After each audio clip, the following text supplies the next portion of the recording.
What a great opportunity for me as the first woman and the first African American to be the majority leader of the New York State Assembly to congratulate my brothers and sisters from the Hispanic Heritage Council on 10 years of not just delivering a service to a constituency of Latinos and Hispanic people, but delivering a service to all of Western New York, a very important service.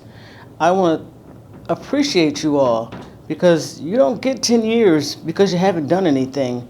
You get 10 years because you're consistently delivering something that is of critical importance for not just Hispanic people, but for all people. We do need to understand our culture. We do need to understand each other's culture. We do need to expand on that. That's what you guys are doing, and I can't tell you how appreciative of that I am. Thank you, and congratulations on 10 years of delivering expert service. And let me just say this, I know for a fact, because I know who the organizers are, and I see the work you do, that we definitely have 10 more to go. So let's go. Congratulations on your anniversary.